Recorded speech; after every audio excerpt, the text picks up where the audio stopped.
Hello students, आज की जो अपनी ये क्लास है चैप्टर फर्स्ट विद्युत आवेश तथा विद्युत क्षेत्र, ये इस चैप्टर का पार्ट 5 है। इसमें आज अपन जिस टॉपिक के बारे में चर्चा करेंगे वो अपना रहेगा कूलॉम का नियम। कूलॉम का नियम।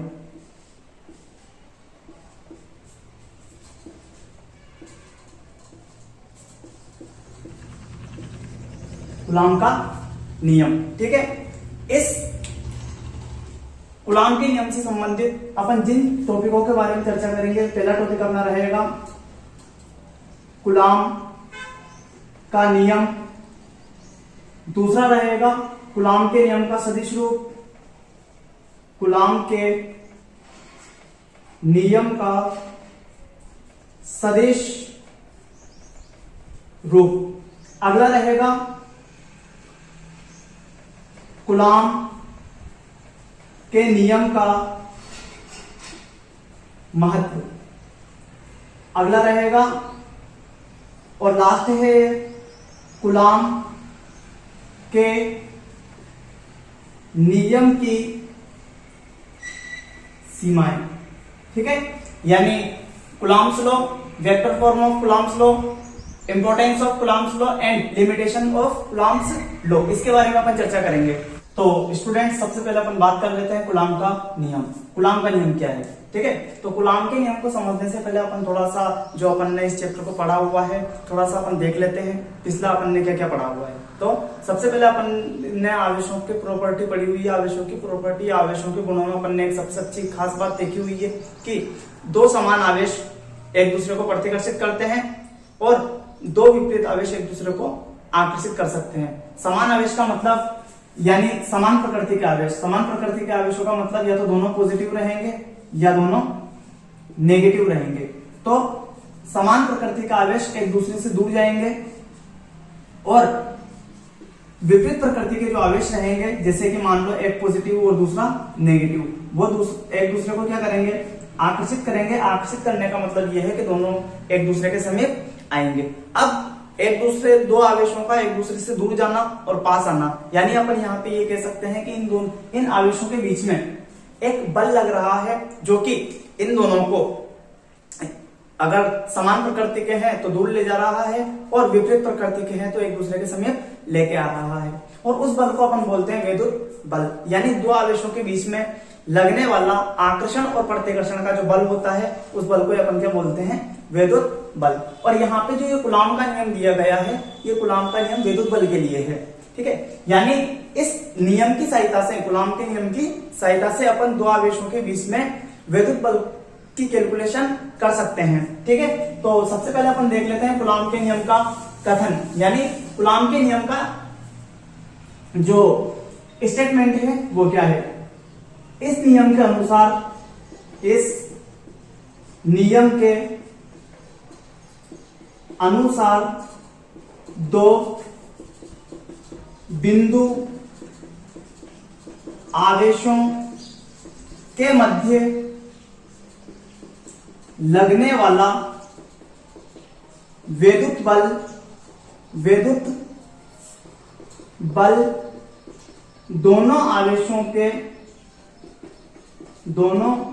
दोनों आवेशों के परिमाण के गुणनफल के समानुपाती तथा उनके मध्य दूरी के वर्ग के व्युत्क्रमानुपाती होता है। यानी कूलॉम का नियम क्या है कि इस नियम के अनुसार दो बिंदु आवेशों के मध्य लगने वाला विद्युत बल दोनों आवेशों के परिमाण के गुणनफल के समानुपाती तथा उनके मध्य दूरी के वर्ग के व्युत्क्रमानुपाती होता है। यानी एक बात और ध्यान रख लेना, इस कूलॉम के नियम को व्युत्क्रम वर्ग का नियम भी कहते हैं। यानी ये जो नियम है व्युत्क्रम वर्ग के नियम की पालना करता है। अब इस नियम में दो बातें सामने आई है अपने नई, कौन कौन सी, एक तो बिंदु आवेश और दूसरा विद्युत बल। तो विद्युत बल तो मैं आपको बता चुका हूं, दो आवेशों के बीच में आकर्षण या प्रतिकर्षण का जो बल है उसी बल को अपन क्या बोलते हैं, विद्युत बल। अब यहाँ पे जो कूलॉम का नियम है ये केवल बिंदु आवेशों के लिए ही लागू है। अब यहाँ पे अपन देख लेते हैं बिंदु आवेश होते क्या है। ठीक है, तो बिंदु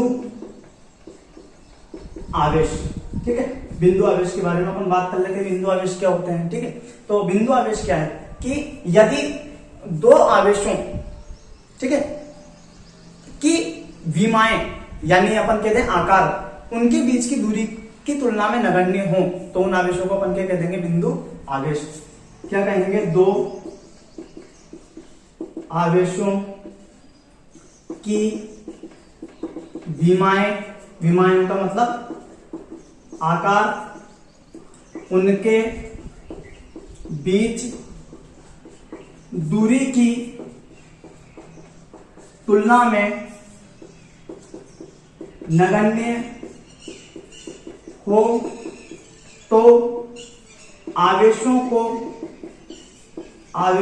को बिंदु आवेश कहते हैं।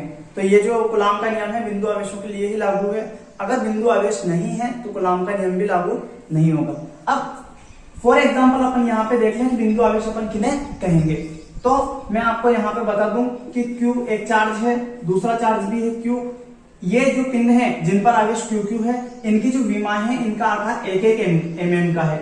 कितने का है, 1-1 mm का। यदि यह 100 सेमी की दूरी पर रखे हुए हैं, कितने सेमी, 100 सेमी जिसे अपन कह देंगे 1 मीटर की दूरी पर रखे हुए हैं, तो इन आवेशों को अपन बिंदु आवेश कह सकते हैं, क्योंकि 100 सेंटीमीटर की तुलना में 1 mm जो है लगभग नगण्य मान सकते हैं। ठीक है, तो ये तो बिंदु आवेश अपन किन्हें मानेंगे उसका एग्जांपल हो गया। अब अपन बात कर लेते हैं कूलॉम का नियम। ठीक है, तो इसका गणितीय फॉर्मूला अपन लेके आ जाते हैं कि कूलॉम के नियम का गणितीय फॉर्मूला क्या होगा। इसके लिए अपन मान लेते हैं कि दो आवेश है, पहला आवेश Q1, दूसरा आवेश Q2। इनके बीच की जो दूरी है वो दूरी में मान लेता हूं कितनी है, R। ठीक है, तो इस नियम का अनुसार होगा क्या, आवेशों के मध्य विद्युत बल F जो रहेगा वो समानुपाती रहेगा Q1 गुणा Q2।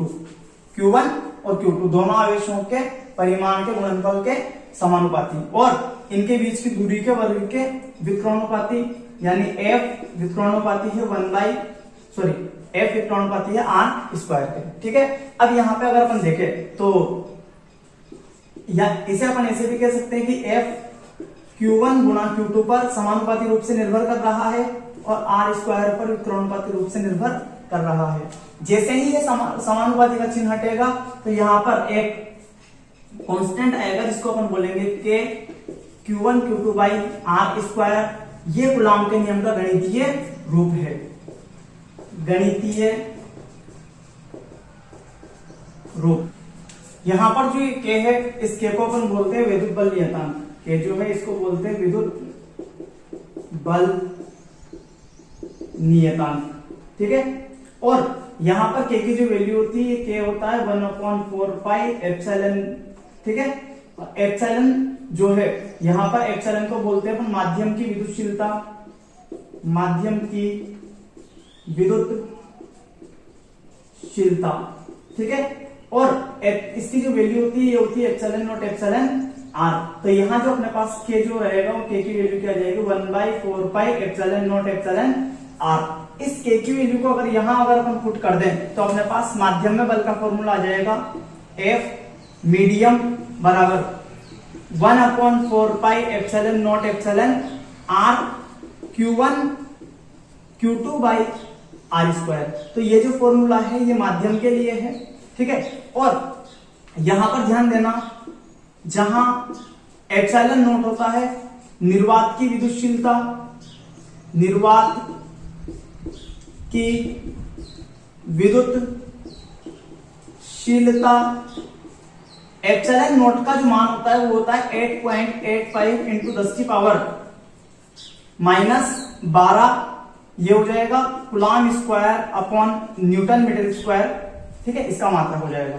और एप्सिलॉन आर जो है, एप्सिलॉन आर को अपन यहां पे बोलेंगे माध्यम का परावैद्युतांक, माध्यम का परावैद्युतांक, ठीक है। ये माध्यम का जो परावैद्युतांक है ये अलग अलग माध्यमों के लिए अलग अलग होता है। जैसे अगर अपन बात करें वायु या निर्वात के लिए, तो वायु या निर्वात के लिए एप्सिलॉन आर का मान बराबर होता है किसके, 1 के। निर्वात के लिए तो 1 के बराबर होता है, वायु के लिए लगभग बराबर 1 होता है, ठीक है। और आगे अगर अपन बात करें जल के लिए, तो जल के लिए जो इसका मान होता है एप्सिलॉन आर का, वो लगभग बराबर होता है 80 के, ठीक है। और धातुओं के लिए अगर अपन बात करें, धातुओं के लिए एप्सिलॉन आर का जो मान होता है वो होता है अनंत। और भी अलग अलग पदार्थों के लिए एप्सिलॉन आर का मान अलग अलग होता है। तो ये तो अपन ने इसकी बात कर ली। अब ये तो माध्यम में, बल्कि अपन ने बात करी अगर अपन को निर्वात या वायु में चाहिए तो एप्सिलॉन आर का मान कितना होता है 1, तो यहाँ पे एप्सिलॉन आर का मान कितना रख देंगे 1। तो यहाँ पे एफ नॉट का मतलब निर्वात के लिए बल, ये हो जाएगा अपने पास 1/4 पाई एप्सिलॉन नॉट, ठीक है, Q1 Q2 by are square, ठीक है। यहां पर अगर अपन देखें तो 1/4 pi epsilon not, 4 constant, pi constant और एप्सिलॉन भी कांस्टेंट। जब इसको सोल्व किया जाता है 1/4 पाई एप्सिलॉन नॉट, जिसे अपन बोलते हैं के निर्वात के लिए, ठीक है, इसकी जो वैल्यू होती है 9 × 10⁹, मात्रक जो रहेगा इसका रहेगा newton metre square upon coulomb square. तो के का जो मान है वो निर्वात के लिए कितना होता है 9 × 10⁹। ये जो है ये एमकेएस में है, कौन सी पद्धति में है, एमकेएस पद्धति में। और के का जो मान है वो सीजीएस पद्धति में जो होता है, सीजीएस पद्धति में होता है 1 dyne cm square by ESU इसका स्क्वायर, ठीक है। तो ये तो के का एमकेएस और सीजीएस में मान हो गया। अब अगर अपन बात करें यहां पर इस वाले फॉर्मूले की, तो इस फॉर्मूले और इस फॉर्मूले को अगर अपन यहाँ पे देखें तो यहाँ पे अपन को एक विशेष बात देखने को मिल रही है। क्या है, देखो कि अगर मैं यहाँ पे बोलूं FM/F0, यानी इसमें इसका भाग दें तो अपने को क्या मिलेगा 1/εr, यानी यहां से अपने पास एक रिलेशन आ जाएगा F मीडियम बराबर F निर्वात बाई εr, ठीक है। तो अभी अपन ने जो कूलॉम के नियम पढ़ा है, कूलॉम के नियम से रिलेटेड जो फॉर्मूले हैं उन फॉर्मूलों को अपन देख लेते हैं। पहला फॉर्मूला था F बराबर के Q1 Q2 by are square, ठीक है। इस फॉर्मूले को ध्यान रखें, इस फॉर्मूले में के की जो वैल्यू है निर्वात के लिए ही याद रखें। के की वैल्यू जो है किसके लिए याद रखोगे, निर्वात या वायु के लिए इसका मान होता है 9 × 10⁹ newton metre square by coulomb square, ठीक है, ये ध्यान रखोगे। और दूसरा जो फॉर्मूला है, दूसरा इंपॉर्टेंट फॉर्मूला क्या है, F मीडियम माध्यम जो है वो बराबर रहेगा F निर्वात बाई एप्सिलॉन आर, ठीक है। ये दो फॉर्मूले हैं। अब यहां पे एक बात का ध्यान रखना, F मीडियम जो है वो F0 बाई एप्सिलॉन आर है, तो F0 तो कांस्टेंट रहेगा, ठीक है। और F यहां से अपन कह सकते हैं कि F मीडियम जो है वो व्युत्क्रमानुपाती है किसके, एप्सिलॉन आर के। और हम जानते हैं चूंकि एप्सिलॉन आर का मान अलग अलग माध्यमों के लिए अलग अलग होता है, तो बल का मान भी अलग अलग माध्यमों के लिए अलग अलग होगा, ठीक है। यानी अपन सीधा सीधा सा अपन ये कह सकते हैं यहाँ पर कि बल का मान जो है वो माध्यम पर निर्भर करता है, तथा माध्यम चेंज करने पर विद्युत बल का मान भी चेंज हो जाएगा, ठीक है। अब आगे अपन बात करते हैं कि जब भी अपन को बोले कि इस माध्यम में दो आवेशों के बीच बल कैलकुलेट करो, तो सबसे पहले आप क्या करोगे, ये फॉर्मूला लगाओगे, इसमें के की वैल्यू पुट कर दोगे, आवेशों के मान पुट कर दोगे, आर की वैल्यू पुट करके जो पहले जो बल निकालोगे वो किसके लिए निकालोगे, निर्वात के लिए, ठीक है। जो बल जो रहेगा वो किसके लिए रहेगा, निर्वात के लिए। और फिर अगर निर्वात से अगर अपन को माध्यम के लिए निकालने की बोले तो करना क्या है, निर्वात के लिए जो बल है उसमें भाग दे दोगे उस माध्यम के परावैद्युतांक का। जिस माध्यम में बल निकालने के लिए बोल रहे हैं उस माध्यम के परावैद्युतांक का भाग देके अपन उस माध्यम में बल को कैलकुलेट कर लेंगे, ठीक है। ये तो हुई बात यहां तक की। अब इसके जो क्वेश्चन आएंगे वो क्वेश्चन किस किस टाइप से आ सकते हैं, पहला क्वेश्चन अपन देख लेते हैं। फॉर एग्जाम्पल क्वेश्चन क्या रहेगा, आपसे बोल दें यदि वायु या निर्वात में दो आवेशों के मध्य बल, आवेशों के मध्य बल 80 न्यूटन है, यदि इन्हें जल में रख दें, जल में रख दें, तो अब आवेशों के मध्य बल क्या होगा? अब आवेशों के मध्य बल क्या होगा? ये अपन से क्वेश्चन पूछा है। वायु निर्वात में दो आवेशों का मध्य बल 80 न्यूटन है और अपन से बोलते हैं कि यदि इन्हें अपन कहां पे रख दें? जल में, तो अब इनके मध्य बल कितना लगेगा? तो फॉर्मूला डायरेक्ट क्या लगाओगे? F किसमें? जल में, F वायु या निर्वात अपॉन एप्सिलॉन R किसके लिए? जल के लिए। और चूंकि आप जानते हो F वायु या निर्वात कितना दे रखा? 80 अपॉन एप्सिलॉन R जल के लिए। एप्सिलॉन R का जो मान होता है जल के लिए, एप्सिलॉन R का मान लगभग बराबर होता है कितना? 80। तो यहाँ पे 80, तो इससे एक कैंसिल, तो कितना जाएगा? 1 न्यूटन। तो यहां से इस एग्जांपल से देखो हम बहुत कमाल की बात देख सकते हैं कि जब आवेश वायु या निर्वात में थे तो उनके बीच में बल कितना लग रहा था? 80 न्यूटन। लेकिन जैसे ही उन्हें जल में रखा तो ना तो अपन ने दूरी चेंज की, ना आवेश का मान चेंज किया, अपन ने सिर्फ मीडियम चेंज किया है। मीडियम पहले वायु था या निर्वात था, अब अपन ने मीडियम के लिए जल। तो जल में रखते ही उनके बीच में बल कितना लगने लग गया? 1 न्यूटन। तो 80 न्यूटन से घट के कितना लगने लग गया? 1 न्यूटन। तो अपन कह सकते हैं कि विद्युत बल का मान माध्यम पर निर्भर करता है। ठीक है, इसी टाइप का एक एग्जांपल और अपन देख लेते हैं। देखो अगला जो क्वेश्चन है, क्वेश्चन नंबर 2, दो आवेश प्रत्येक 1 माइक्रोकूलम का एक दूसरे से 10 मीटर की दूरी पर रखे हैं और इनको अपन ने माध्यम कागज में रखा हुआ है। तो माध्यम कागज में बल का मान अपन को ज्ञात करना है। ठीक है, तो यहां पर सबसे पहले तो इस जगह ध्यान देना, 1 माइक्रोकूलम का मतलब क्या है? तो 1 माइक्रो का मतलब होता है 10 की घात -3 और यहां पर अपन बोले 1 माइक्रोकूलम, तो ये हो जाएगा 10 की घात -3 कूलम। यानी Q1 बराबर Q2 दोनों की वैल्यू दे रखी है 10 की घात -3 कूलम। ठीक है, ये ध्यान रखना। 10 मीटर दूरी दे रखी है, इसमें तो कोई आपको आपत्ति होनी नहीं चाहिए। एप्सिलॉन R है कागज के लिए परावैद्युतांक का मान, ये आपको क्वेश्चन में दिया हुआ है। ठीक है, अब इस क्वेश्चन को करने के लिए देखो 2 तरीके हैं। पहला तरीका तो यह है कि आप क्या करो, फॉर्मूला लगाओ, F मीडियम बराबर Q1 Q2 upon 4 pi epsilon not epsilon R into R square. ठीक है, इसमें Q1 Q2 R epsilon not epsilon R और पाई की वैल्यू पुट कर दो। तो F मीडियम बराबर 10 की घात -3 इंटू 10 की घात -3 अपॉन 4 इंटू 3.14 इंटू 8.85 इंटू 10 की घात -12 इंटू 3 इंटू 10 का स्क्वायर। ठीक है, या तो आप इस फॉर्मूले को लगा के लंबी सी कैलकुलेशन करके आंसर लाओ, या फिर इसका सीधा सा अल्टरनेट क्या है वो देख लेते हैं। ठीक है, अल्टरनेट क्या है, जिसमें सबसे पहले अपन क्या है, निर्वात के लिए निकालो बल। किसके लिए निकाले? निर्वात के लिए। तो निर्वात के लिए K Q1 Q2 by R square. तो यहां से F निर्वात बराबर अपने पास क्या हो जाएगा? 9 इंटू 10 की घात 9 इंटू 10 की घात -3 इंटू 10 की घात -3 अपॉन 10 की घात 2। ठीक है, तो करो इसे सोल्व। तो 9 इंटू 10 की घात 9 इंटू 10 की घात -6 अपॉन 10 की घात 2।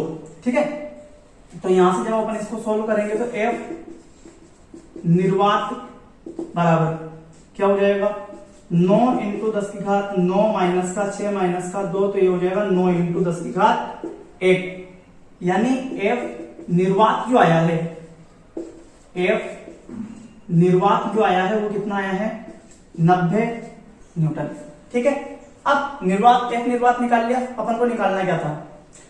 कागज में, तो कागज माध्यम में निकालना होता F कागज बराबर F निर्वात अपॉन एप्सिलॉन R। तो F निर्वात कितना है? 90 अपॉन 3, तो कितना आ जाएगा 30 न्यूटन। जितने टाइम में आप ये कैलकुलेशन करोगे और कैलकुलेशन करने बैठोगे उससे आधे समय में तो आपका आंसर आ जाएगा। ठीक है, तो फिजिक्स में बच्चों की सबसे बड़ी एक प्रॉब्लम ये भी होती है कि बच्चों को फॉर्मूला कौन सा लगाना है, ठीक है, ये पता नहीं चलता। तो कुछ रिलेशन होते हैं, अगर उनको समझ लें, जैसे कि अपन ने अभी थोड़ी देर पहले ये रिलेशन लिखा था कि F मीडियम बराबर F not by epsilon R। अब इस रिलेशन से अपन आसानी से कहां पहुंच सकते हैं आंसर पर। तो F निर्वात के लिए बल पहले अपन ने कैलकुलेट कर लिया और फिर उसमें एप्सिलॉन R का भाग देके अपन ने क्या निकाले F मीडियम, जो कि अपन को लंबी चौड़ी कैलकुलेशन से बचा देगा। तो ये तो अपना कूलॉम का नियम और कूलॉम के नियम से संबंधित कुछ 1-2 न्यूमेरिकल अपन ने देख लिए हैं। अब अपन देखते हैं कूलॉम के नियम का सदिश रूप। कूलॉम के नियम के सदिश रूप में होता क्या है कि जैसे पहले अपन ने जो फॉर्मूला पढ़ा था F बराबर के Q1 Q2 upon R square, ये जो फॉर्मूला था, इस फॉर्मूले के बेसिस पर अपन केवल 2 आवेशों के मध्य लगने वाले बल का परिमाण निकाल सकते हैं।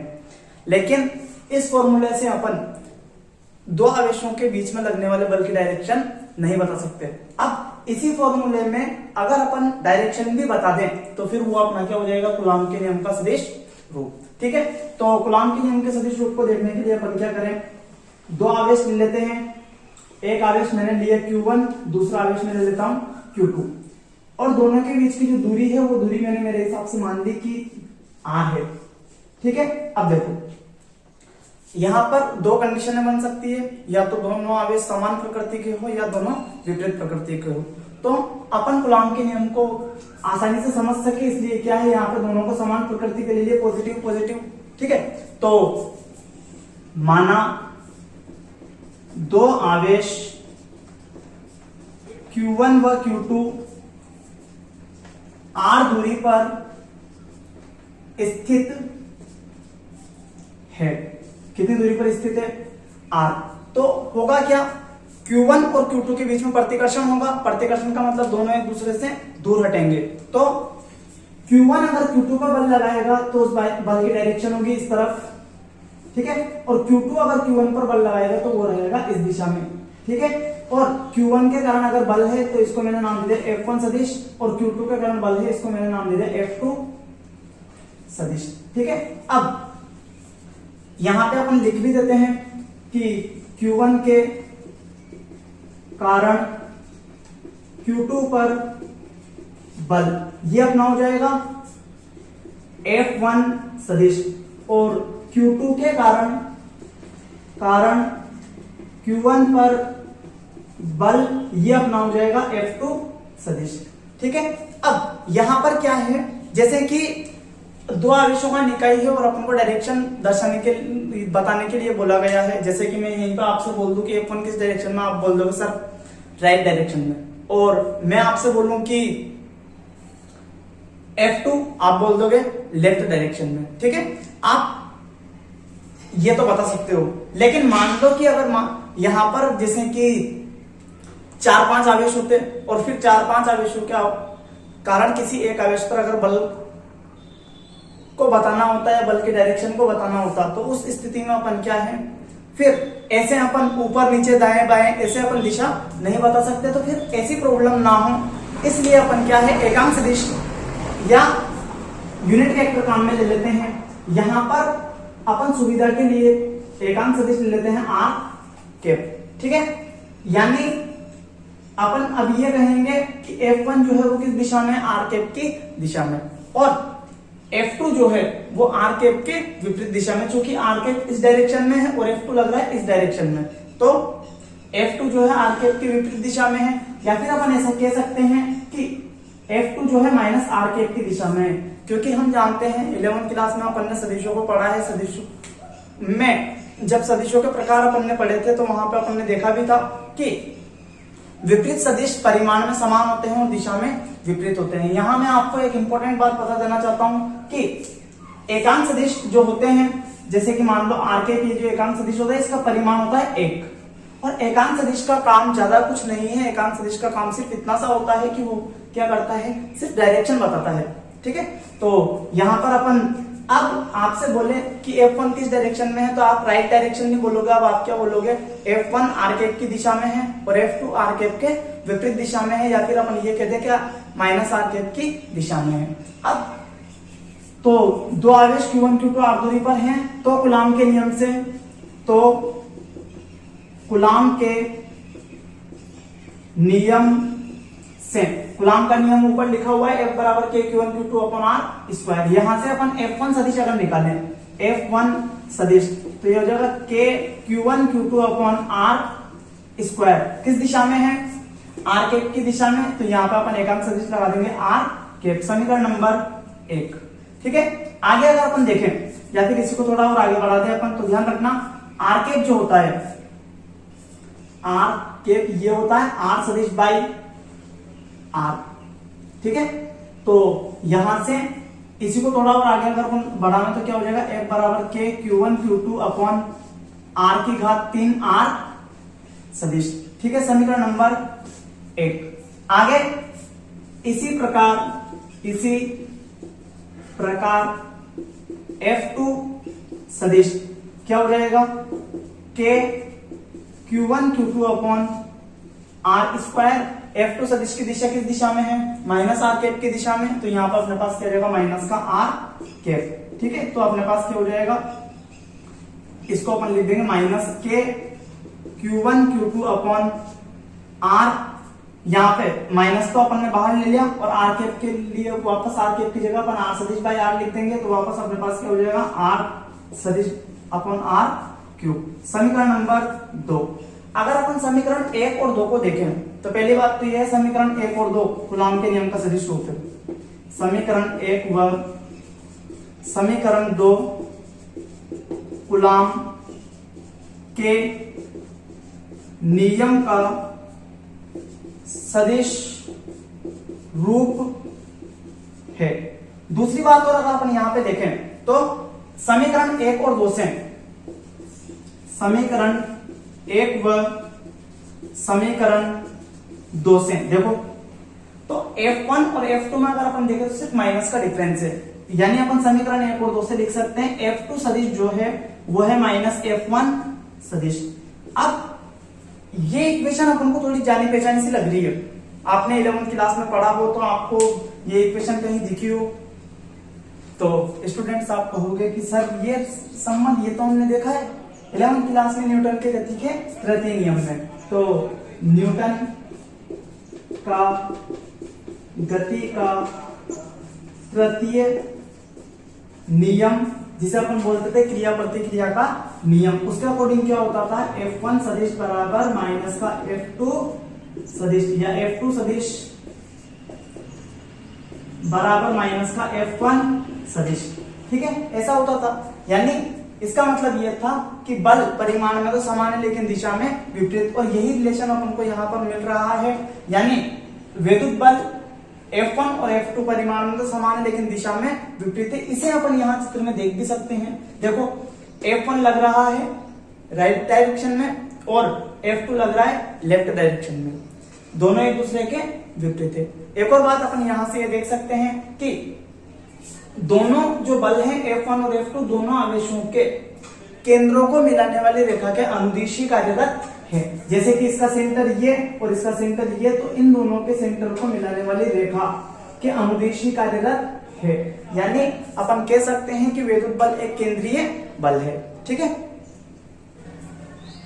तो अभी अपन ने देखा कूलॉम के नियम का सदिश रूप। सदिश रूप देखने के बाद अब अपन देख लेते हैं कूलॉम के नियम का महत्व, यानी इंपोर्टेंस ऑफ कूलॉम्स लॉ या एप्लीकेशन ऑफ कूलॉम्स लॉ। ठीक है, तो यहां पे मैं आपको बता दूं कि कूलॉम के नियम का महत्व क्या है। पहला महत्व तो यह है कि वैद्युतिकी में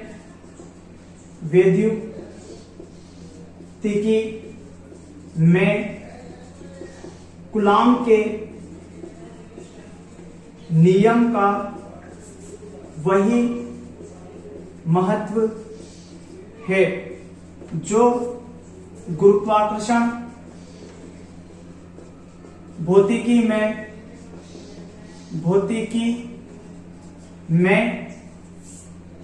न्यूटन के नियम का था। न्यूटन के गुरुत्वाकर्षण नियम का था। जिस प्रकार से मैकेनिक्स में अपन ने गुरुत्वाकर्षण वाला जो चैप्टर था 11वीं क्लास में पढ़ा था, वहां पर गुरुत्वाकर्षण का नियम, तो जिस प्रकार से गुरुत्वाकर्षण के नियम के अनुसार दो द्रव्यमानों के बीच में अपन गुरुत्वाकर्षण बल की कैलकुलेशन कर सकते थे। अगर बल की कैलकुलेशन कर ली तो त्वरण निकाल सकते थे, निकाला भी था अपन ने गुरुत्वीय त्वरण g, ठीक है, और त्वरण आ गया तो वेग भी निकाल सकते हैं, ठीक है। तो जिस प्रकार से अपन मैकेनिक्स में गुरुत्वाकर्षण के नियम से दो द्रव्यमानों के बीच में बल निकाल सकते हैं, ठीक उसी प्रकार से यहाँ पर विद्युतिकी में कूलॉम के नियम से दो आवेशों के बीच में बल निकाल सकते हैं। यहाँ पर भी अगर अपन बल निकाल सकते हैं तो त्वरण आसानी से निकाल सकते हैं, त्वरण निकाल सकते हैं तो वेग भी निकाल सकते हैं। ये तो बात हो गई अपनी फर्स्ट इंपॉर्टेंस की। दूसरा इंपॉर्टेंस क्या है, सदिश रूप में कूलॉम का नियम दर्शाता है कि पहला पॉइंट, वैद्युत बल न्यूटन के गति के तृतीय नियम क्रिया प्रतिक्रिया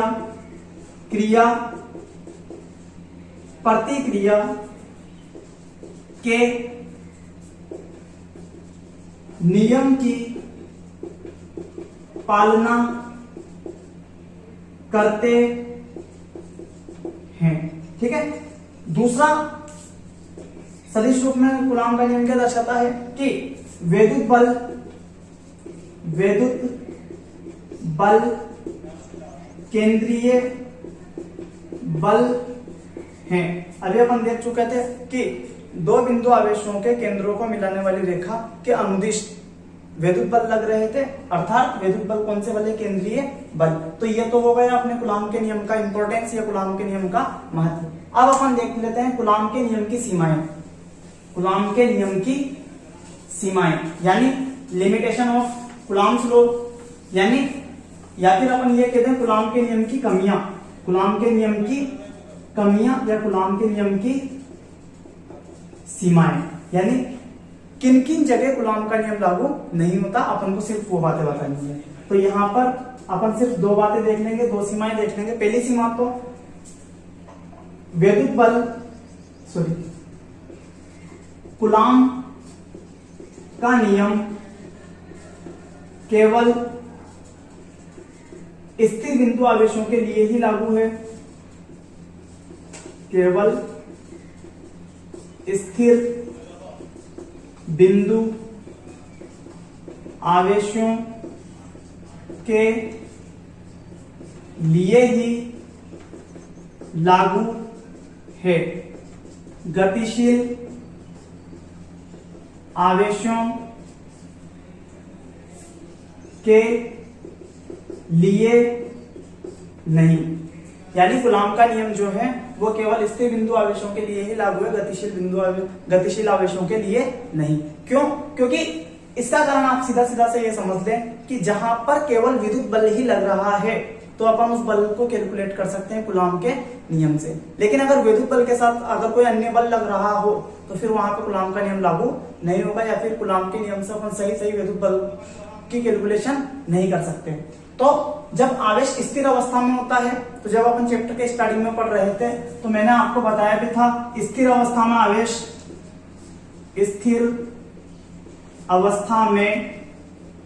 आवेश केवल विद्युत क्षेत्र उत्पन्न करता है, केवल विद्युत क्षेत्र उत्पन्न करता है।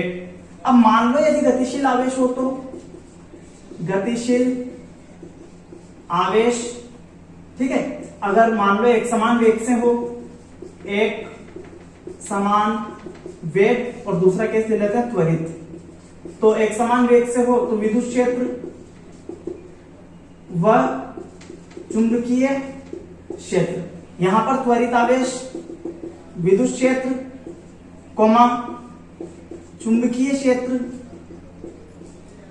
तथा ऊर्जा उत्सर्जित करता है, जिन्हें अपन बोलते हैं विद्युत चुंबकीय तरंगे। तो यहाँ पे अपन यहां से समझ सकते हैं कि स्थिर अवस्था में आवेश केवल विद्युत क्षेत्र उत्पन्न कर रहा है, तो उस पर केवल विद्युत बल ही लगता है, जिसकी कैलकुलेशन हम कूलॉम के नियम से कर सकते हैं। लेकिन गतिशील अवस्था में विद्युत क्षेत्र के साथ साथ चुंबकीय क्षेत्र भी है, तो वहां पर विद्युत बल के साथ साथ चुंबकीय बल भी आवेश पर लग जाता है। तो फिर वहां गतिशील आवेशों के लिए कूलॉम के नियम से अपन विद्युत बल की गणना सही नहीं कर सकते। तो यानी अपन इसे सीधा सा अपन क्या कह सकते हैं सिंपल लैंग्वेज में, कि कूलॉम का नियम केवल स्थिर बिंदु आवेशों के लिए ही लागू है, गतिशील आवेशों के लिए नहीं।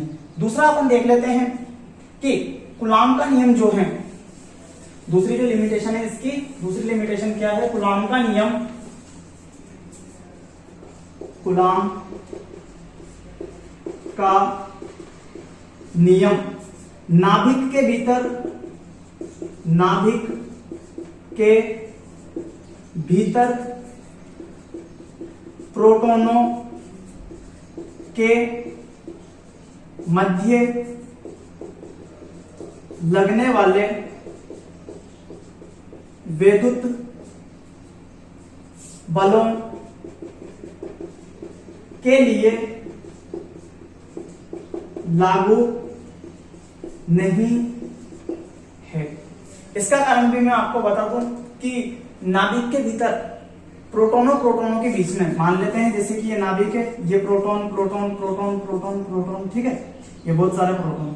तो प्रोटॉन के बीच में, चूंकि ये भी पॉजिटिव और ये भी पॉजिटिव और पॉजिटिव आवेशों के बीच में क्या होता है, प्रतिकर्षण। तो यहाँ पर प्रतिकर्षण बल तो लग रहा है, विद्युत बल तो लग रहा है, लेकिन साथ ही चूंकि ये नाभिक है, नाभिक, तो इसके अंदर प्रबल नाभिकीय बल भी लगता है, प्रबल नाभिकीय बल भी लगता है। इस कारण से नाभिक के भीतर भी अपन कूलॉम के नियम से विद्युत बल की कैलकुलेशन आसानी से या सही कैलकुलेशन नहीं कर सकते। यानी अपन सीधा सा ये कहते हैं कि नाभिक के भीतर भी कूलॉम का नियम लागू नहीं है, ठीक है।